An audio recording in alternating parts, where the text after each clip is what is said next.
Welcome back to the deep dive. We usually spend our time here unpacking business trends, maybe some tech breakthroughs, things that can feel a little abstract. Hmm. But today we are walking into what one of our sources basically calls a war zone. Yeah, and I don't think that's an exaggeration. Not really. I mean, we are stepping behind the counter of the modern retail It's a pharmacy. battlefield. Eh.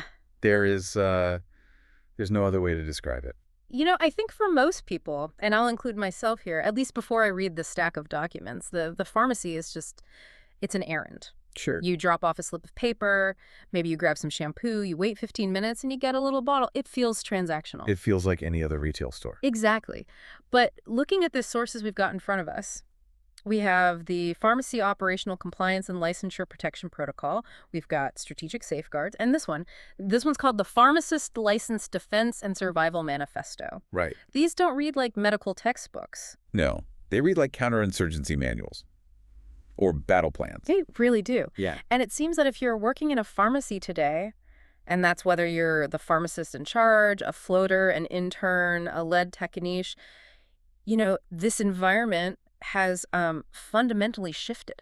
It absolutely has. Yeah. It is no longer just about dispensing medication. It's become this high-pressure, high-stakes environment where your professional survival is genuinely on the line every single time you log into that computer. The language in these documents is so intense. They talk about armor, shields, battlegrounds, and something they call the chaos factor. Mhm. And the central tension, the thing that seems to be driving all of this anxiety, it's this conflict between two just massive forces. On one side, you got the corporation, Yeah. and on the other, you have the license. That is the core conflict of the profession right now. It is the defining struggle. On one hand, you have the corporate entity. Their metrics are all about speed, volume, customer satisfaction scores. Verify it now. Get the queue down. Oh, yeah. Answer the phone in 3 rings. They see the pharmacy as a production line, Yeah. and the goal is just throughput. Get the product out the door. Exactly. But then on the other side, you have the pharmacist's license. Mhm. This isn't something the corporation gives you. Right. It's granted by the Board of Pharmacy, a government body, and the board could not care less about throughput. They don't care about your wait time. Not at all. They care about safety, federal law, state law, clinical duty. So you, the pharmacist, are the human being who is physically stuck between a corporation screaming, go faster, Yeah. and a government body, your licensing board, screaming, go safer. And that's really our mission for this deep dive. We aren't just going to summarize these texts. We want to try and equip our listeners. And we're talking specifically to you, those of you standing on those concrete floors for 12 hours a day, with the mental frameworks, the actual verbal scripts, and the legal armor that you need to survive. Yes. Because there is this recurring mantra in all this source material. It just shows up again and again. Metrics are temporary. Licenses are permanent. It sounds like a bumper sticker, doesn't it? But it's actually a profound legal strategy. It's a mindset. But let me push back on that right away. Because if I'm a pharmacist and it's 5:30 on a Friday afternoon, the line is out the door, and my district leader is texting me about why my wait times are in the red. Those metrics feel pretty permanent. Oh, they do. They feel like my job is on the line right now. They feel urgent, absolutely. Mhm. And the physiological response to that pressure, the cortisol spike, it's real. Mhm. But let's look at the timeline that the sources lay out. A bad metric. Let's say we promise in 15 minutes score drops. That is a quarterly blip. Okay. It resets. You might get a stern talking to. You might even, in a worst case scenario, miss out on a bonus. But your license, That's your career. that is your entire professional identity. It's your ability to pay your mortgage for the next 30 years. It is your standing in the community. If you sacrifice that permanent asset, the license, to satisfy a temporary metric, you've made a fatal calculation. There is a line in the CVS license survival card section of our source stack that really drove this home for me. It says, and I'm quoting here, "The board will not replace you, though a corporation will replace a shift." It's the coldest, Yeah. but also the most necessary reality check in all of these texts. Yeah. And just think about it for a second. If you get fired for being too slow, because you were being safe, because you were doing your clinical due diligence, Right. you are still employable. You can go to a hospital. You can go to an independent pharmacy, a different chain. You still have the asset. Your license is intact. Okay. But if you get fired because you killed a patient while trying to be fast, the board takes your license, and then you are done. You're not a pharmacist anymore. You are no longer a pharmacist. You are a person with a doctorate degree and no career. That's the difference. Wow, that really puts it in perspective. So, Right. okay, if we accept that the license is the absolute #1 priority, how do we actually operationalize that? Because the chaos is real, the phone is ringing off the hook, the drive-through sensor is dinging constantly. The sources break this down in what they call Section 1, the hierarchy of survival. This is all about what they call the executive mandate. Yeah. Because you have to decide your hierarchy before the chaos starts.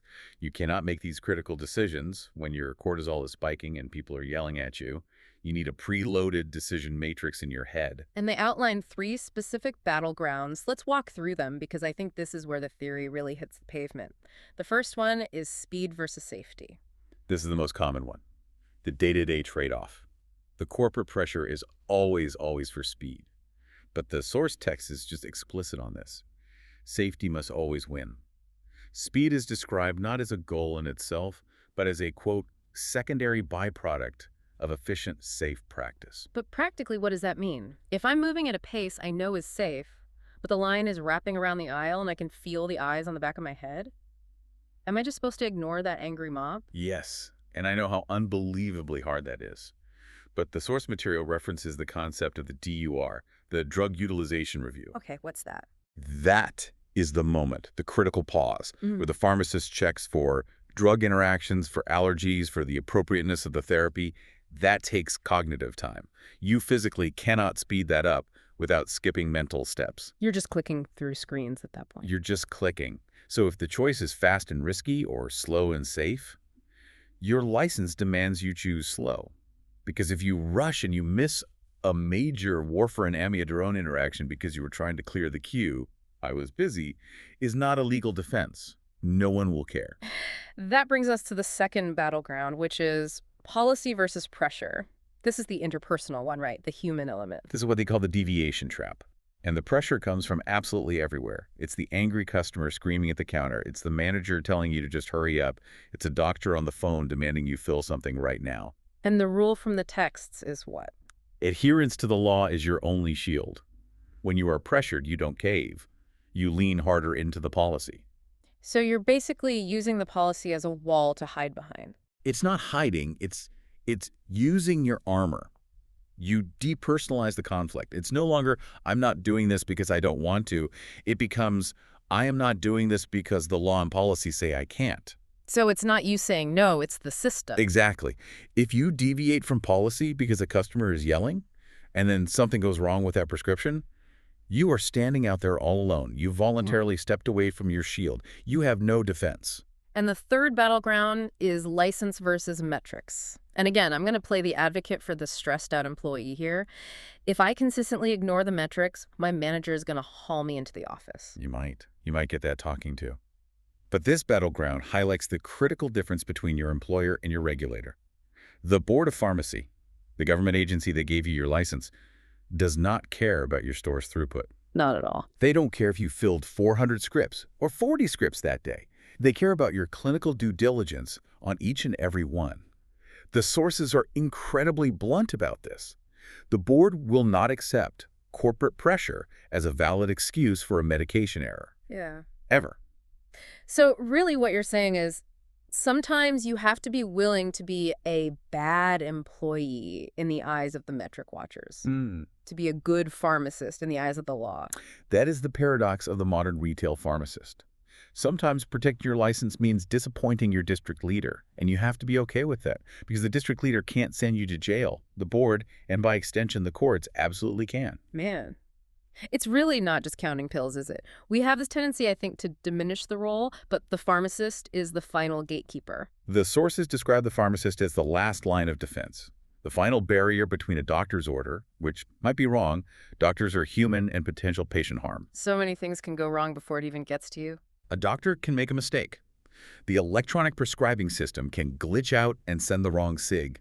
The insurance adjudication can be wrong. The pharmacist is the last human being with the training to look at that entire transaction and say, stop, this will kill someone. So let's move into the mechanics of that gatekeeping. Section 2 of the sources covers the non-negotiables. These are described as the hard lines, and they list 4 absolute license rules that allow for, and I'm quoting, no exceptions. And they really emphasize that phrase, no exceptions. Not for the nice old lady who brings you cookies, not for the regular you've known for 10 years, not for anyone. Rule number 1, no valid prescription equals no dispense. This seems like Pharmacy 101. Why do they harp on this so much? Because of the pressure in the emergency supply gray area, it happens constantly. A patient comes in, it's Friday night, I'm out of my blood pressure meds, the doctor's office is closed, just give me a few pills to tide me over. That seems reasonable on the surface. It does.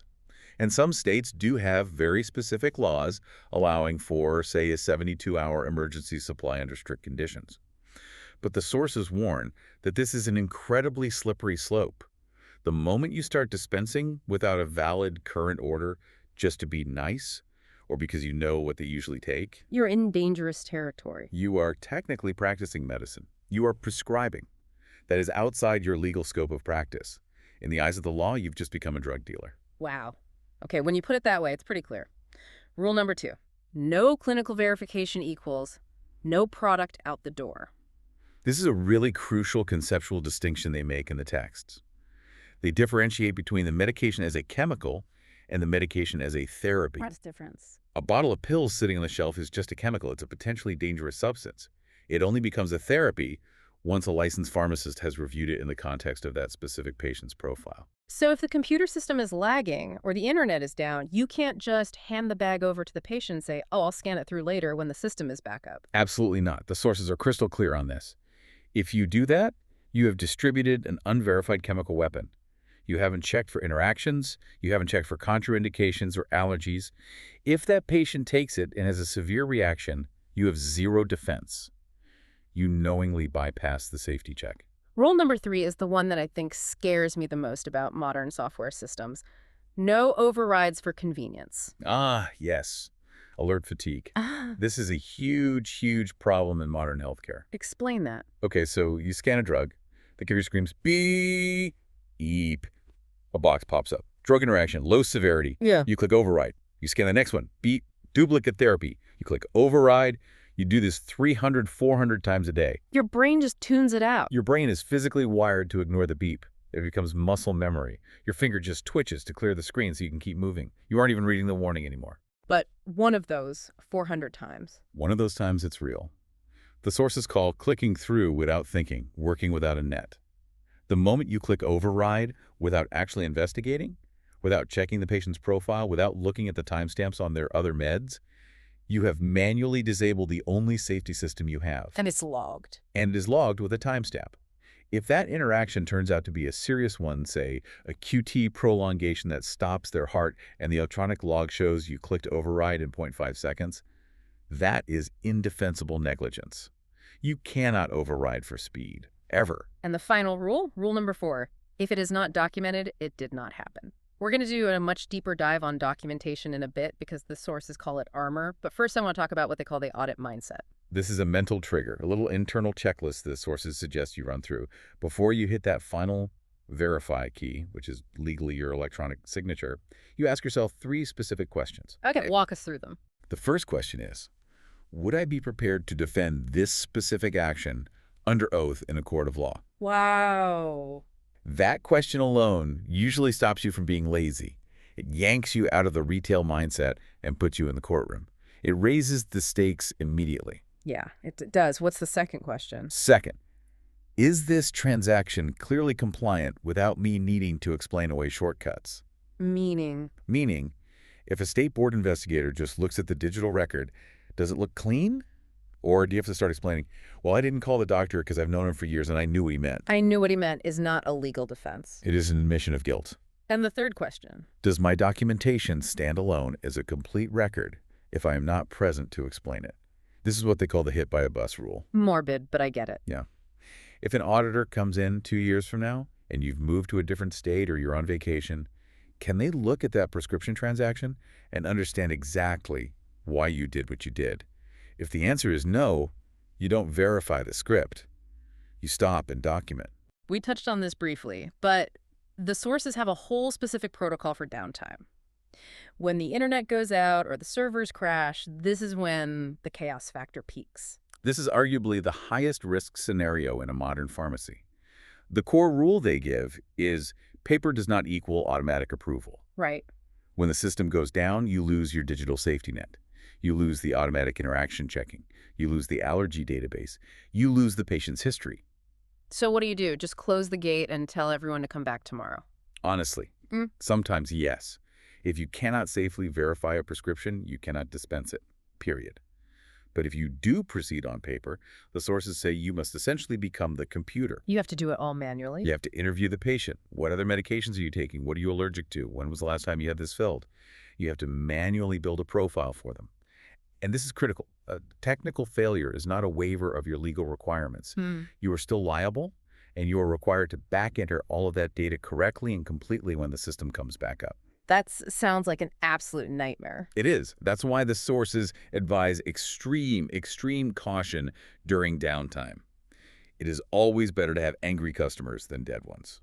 Okay, we've established the hard and fast rules, but so much of pharmacy seems to be about intuition. It's about spotting the weird stuff. Let's talk about Section 3, the radar, identifying red flags and listening to that gut feeling. I love that the sources actually validate the gut feeling, because in a scientific field like pharmacy, we tend to dismiss intuition as, unscientific. Right? It's not data-driven. Exactly. But the text argues that clinical intuition isn't magic. It's the subconscious synthesis of thousands of hours of training and repetition. So when something just feels off about a script or a patient, it's actually your brain recognizing a pattern break that you've seen before. That's precisely it. You've seen 10,000 valid prescriptions. So when you see one where the handwriting is just a little too neat, or the spacing is slightly wrong, or the patient's behavior is slightly too aggressive or too specific about the manufacturer, your brain flags it. And the rule is simple. If it feels wrong, the workflow must pause. You do not ignore that feeling. You investigate it. The sources provide what they call a red flag matrix, a list of specific scenarios. Let's break down some of them. First up, prescriber issues. Yeah, so you're looking at the source of the prescription itself. Is the handwriting suspicious? Does it look like a photocopy? Is the ink smudged in a weird way? What else? Then you look at the prescriber themselves. Is it an oncologist prescribing massive amounts of cough syrup with codeine? That's a scope of practice mismatch. Or is the doctor located 3 states away from where the patient lives and where your pharmacy is? If the source is suspect, the product stops right there. Then there's patient data as a red flag. This is the silent killer. The classic example is unknown allergies. If you see a patient profile that says NKA, no known allergies, do you just trust it? I guess I would. But is it NKA because someone actually asked the patient? Or is it just a blank field because the tech who entered it 5 years ago was in a hurry and didn't ask? Oh. The sources say you must verify. If you dispense penicillin to a profile that just says NKA and that patient goes into anaphylactic shock in your waiting room because nobody actually asked them if they were allergic, that is on you. You assumed instead of verifying. And then there's workflow pressure as a red flag in and of itself. Yes. This is a subtle one. The sources identify the specific phrase, just do it this once, as a major danger signal. Like a code word for trouble. It's a flashing red light. If a customer or tech or even a manager says, come on, just do it this once, that means someone is asking you to knowingly violate a safety protocol. It's an attempt at coercion, and your answer has to be no. Now, the highest risk area identified in all these documents, without a doubt, is controlled substances, painkillers, stimulants, sedatives. The scrutiny here is just on another level, especially because of the opioid crisis. It has to be. The legal landscape has completely changed in the last decade. We now operate under a legal doctrine called corresponding responsibility. Can you explain that? It sounds like some heavy legal jargon. It's the absolute cornerstone of pharmacy liability for narcotics. It means that a pharmacist has a responsibility that corresponds to the prescriber's responsibility to ensure that the prescription is for a legitimate medical purpose. So you can't just pass the buck. You cannot just say, well, the doctor wrote it, so I filled it. That defense is dead. If that doctor is running a pill mill and you are filling those scripts without questioning them, the DEA will charge you right along with the doctor. You are considered equally guilty. That is absolutely terrifying. You're being asked to police the doctors. Effectively, yes. So the sources give us specific tools to do that. One of the most powerful ones is called the geographic triad. This sounds like detective work. It is. You basically look at a map in your head. Point A is the patient's home address. Point B is the doctor's office. Point C is your pharmacy. And in a normal transaction. They're all clustered together. You live in the suburbs, you see a local doctor, you fill it at the local pharmacy. It makes sense. So when does it look bad?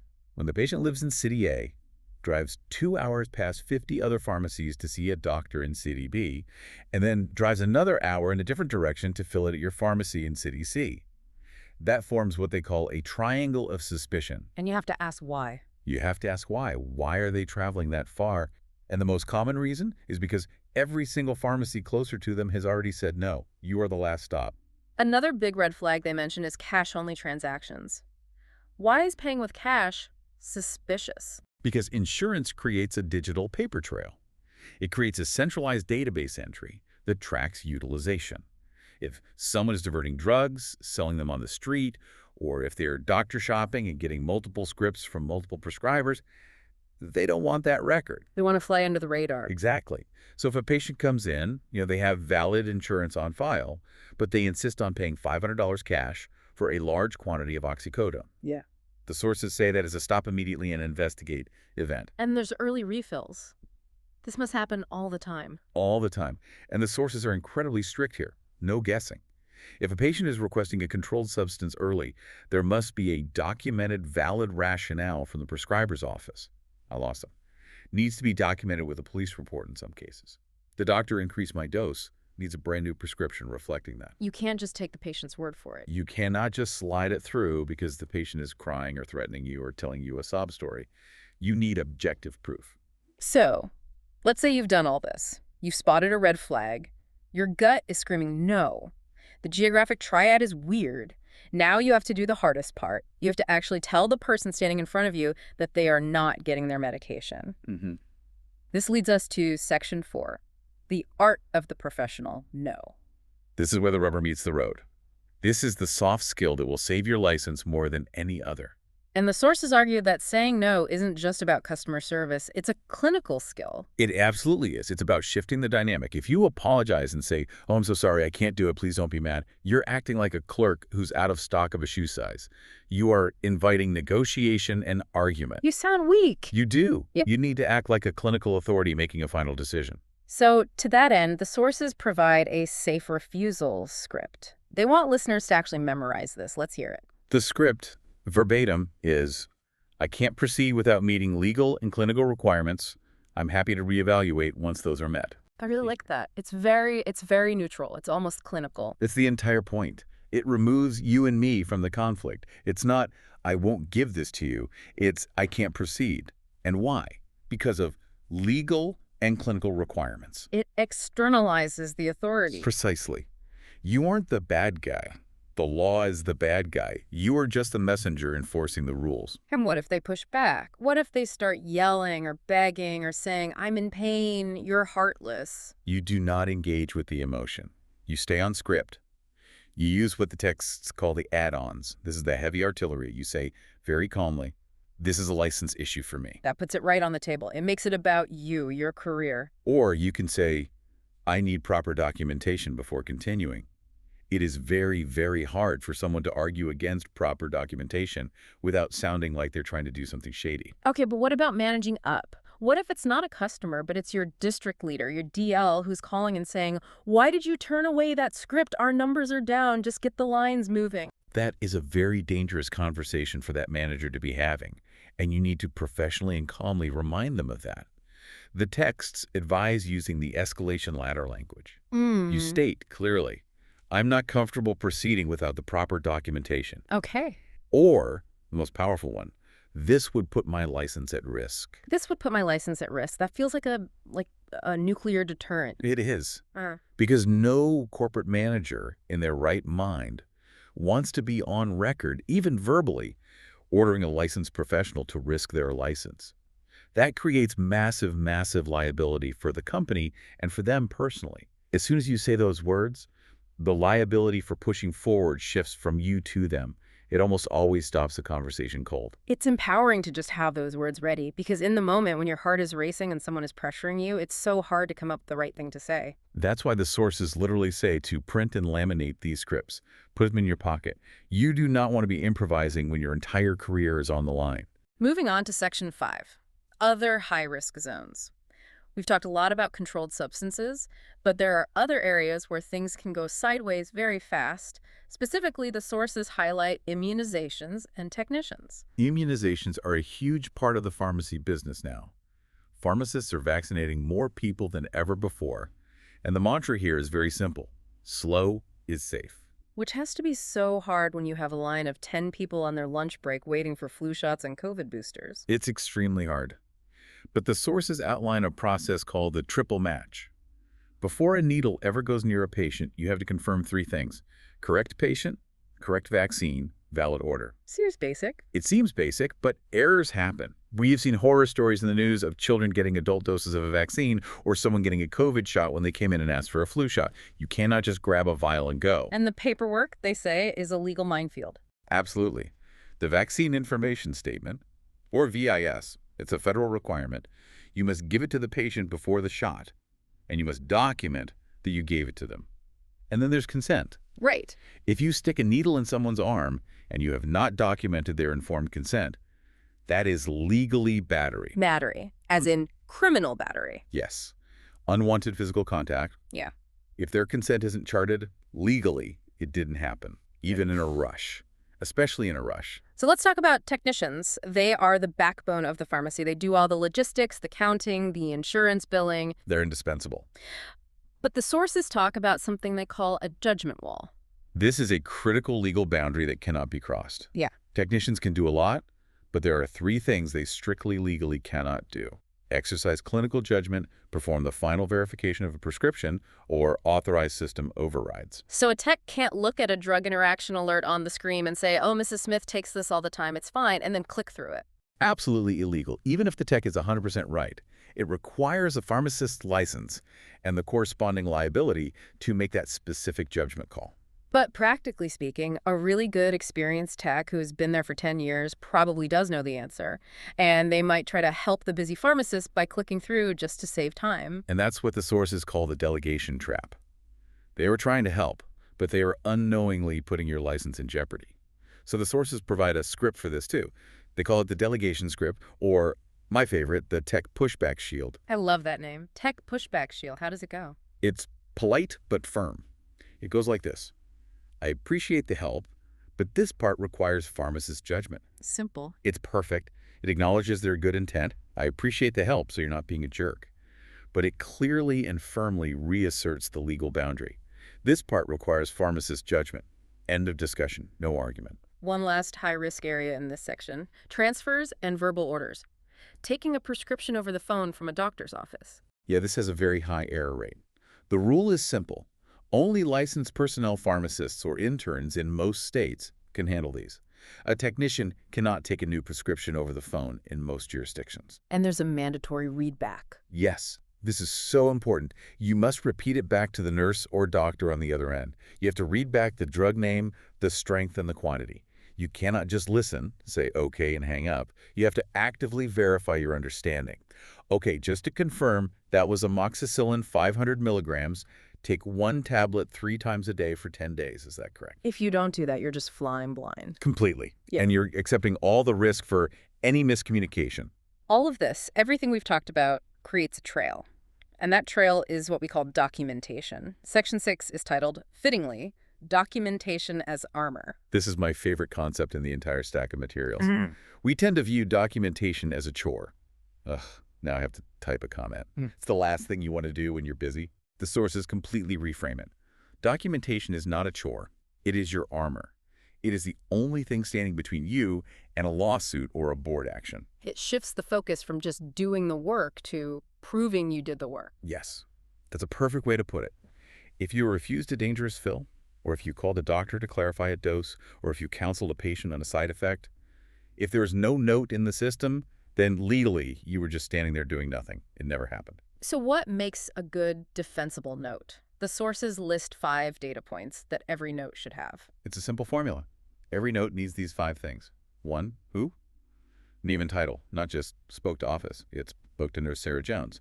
2, what? A factual description of the request or issue. Okay. 3, why? The clinical or legal rationale for your action. 4, when? The date and time. And 5, result. What was the outcome? New script was issued by prescriber. Patient was referred to ER. Who, what, why, when, result. Simple. But here is the most critical warning the sources give on this topic. Fact versus speculation. This is where people get themselves in trouble. They get emotional when they're writing the notes. Huge, huge trouble. Yeah. You must never write your opinions in a legal document, which is what a prescription record is. Do not write. The technician was lazy and didn't check the ID. Right. Do not write. The doctor was rude and sounded drunk. But wait, why not? If the doctor sounded drunk on the phone, isn't that a relevant clinical fact? It's relevant information, but drunk is a conclusion. It's your opinion. It opens the door for a defamation lawsuit against you. You write only the objective facts. Prescriber's speech was slurred, and they were unable to verify their DEA number when asked. I see the difference. One is an insult, the other is a clinical observation. Exactly. Patient was acting crazy is an opinion. Patient was shouting expletives and pacing the waiting area is a collection of facts. Facts are your defensive armor. Opinions are chinks in that armor that an opposing lawyer will tear right through. What if you're the one who makes a mistake? Because we're all human, pharmacists are going to make mistakes. The sources address this under the heading Transparency in Errors. The protocol is very clear. Secure patient safety first. Do whatever you need to do to make sure the patient is okay. Then you document the facts of the error immediately. You do not hide it. The text says, transparency early beats explanations later. That's a great line. It's true.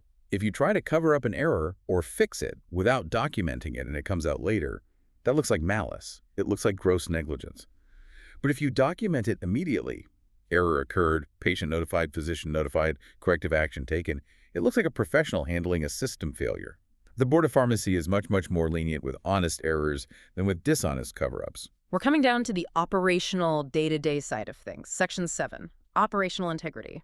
This covers opening, closing, and the life of a float-in pharmacist. These are the daily rituals that protect your license. The sources suggest creating 30-second checklists for the start and end of every single day. 30 seconds seems pretty fast. It's a quick mental scan of the highest risk items. Yeah. Opening. You log in with your own credentials. Never, ever share your password.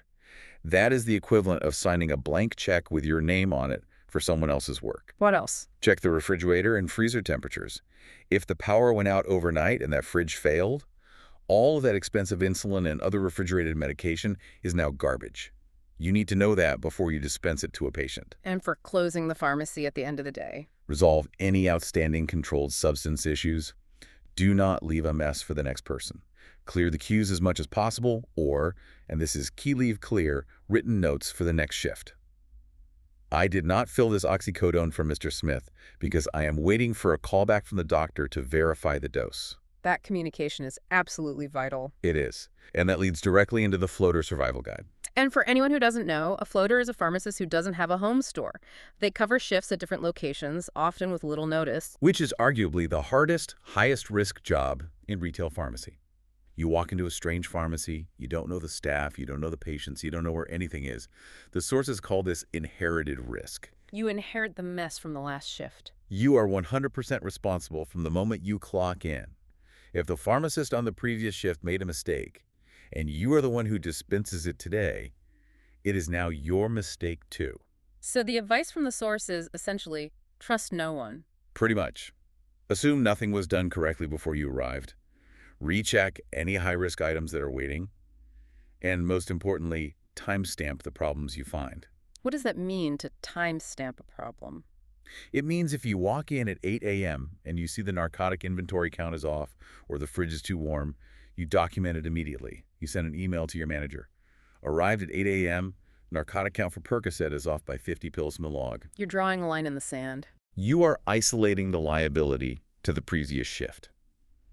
If you wait until 5:00 p.m. to document it, who knows when those pills went missing? It could have been on your watch. You have to prove it wasn't me, and here's the proof. We have covered a lot of ground here, from the high-level philosophy of license over metrics all the way down to the specific scripts for saying no and the nitty-gritty of documenting fridge temperatures. It's a comprehensive survival system. It really is. It feels like it. So let's try to recap the main pillars for our listeners just to boil it all down. I think it boils down to 3 core commands. First, safety over speed. Always. Speed is a corporate trap. If you can't do it safe, you don't do it. Right. Second, document everything. If it's not written down, it did not happen. Documentation is not a chore. It is your armor. Okay. And third, use the scripts. Do not try to improvise your legal defense in a heated moment. Use the language of the law that has been proven to work. And I want to end with what the source material calls the final defense. It addresses peer pressure and what they call the most dangerous phrase in all of retail pharmacy. Everyone does it this way. Exactly. When you hear that, when a tech or a manager or even another pharmacist says, oh, don't worry about checking that, everyone here does it this way. Your response, the only acceptable response, must be 2 words. I don't.